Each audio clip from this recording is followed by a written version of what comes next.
to the concerned people in the government. Now, moving on, viewers, 75 Indian nationals were evacuated from Syria, including 44 from Jammu and Kashmir, and have now reached Beirut. Indian nationals were joined by Ambassador Noor Rahman at the Beirut airport.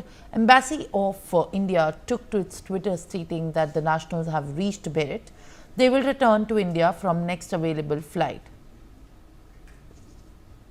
My colleague Aditya Vadawan joins me live on the broadcast. Aditya, in fact, now at this point of time, there has been evacuation and rescue efforts that are put in the spotlight from the Indian Embassy as far as the developments are happening in fact, Syria as well.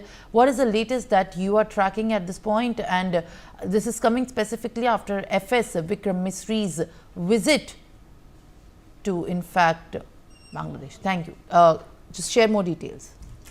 Well, Simran rightly said, the Ministry of External Affairs last night had shared released a statement wherein it said that they have rescued 75 nationals from Syria, including 44 from Jammu, and 14 Indians are believed to be working in the various United Nations organizations. So earlier, Ministry of External Affairs has noted that there were about total 90 Indians that were working in.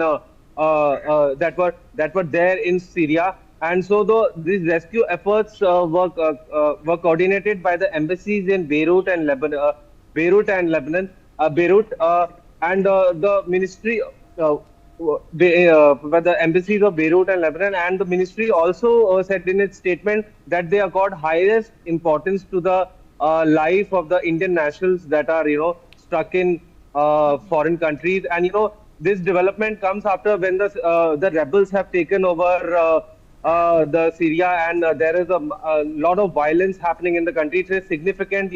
Earlier when Hamas attacked Israel, similarly at that time also the Ministry of External Affairs had safely evacuated Indians from Israel, and they have done it again. So it needs to be seen as to how many more Indians are believed to be stuck up there. But as of now, all the Indians all the Indians that are stuck in Syria have safely crossed the border on the Lebanese side, and they will return to India by the next commercial flight. Yes, Imran, back to you in the studios. Well, Aditya, in fact, if we also speak about the developments that are happening in Syria in the light of many Indian nationals also being stuck there, now 75 Indian nationals have been evacuated. They are on their way, as you've also pointed out. There are people from Jammu and Kashmir who were stranded at Saida Zainab, which have also now reached Beirut. This is in fact the statement that we are tracking from the Indian Embassy in Lebanon. But when we talk about Syria, what is in fact the latest that you're tracking in that regard? How are in fact now the protest and the uproar by the rebel forces coming to a standstill now?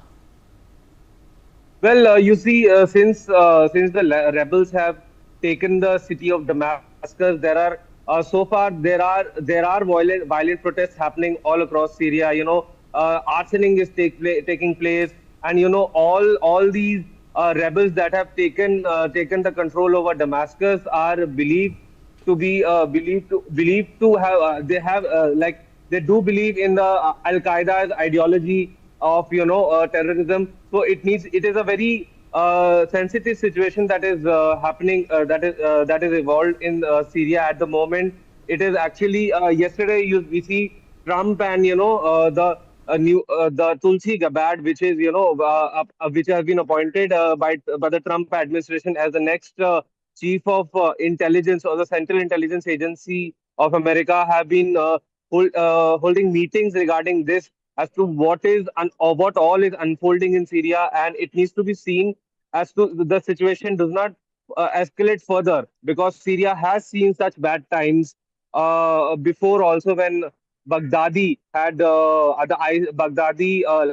led by, who was the leader of ISIS, who was eliminated by the US forces some years back, had taken over Syria. So it is a very concerning situation that is taking place in Syria right now. Yes, Simran. Right, Aditya, I'll request you to kindly stay on with me on the broadcast, as I'm also getting more updates as far as these developments are concerned, where Israeli Prime Minister Benjamin Netanyahu has issued a big warning to Syria's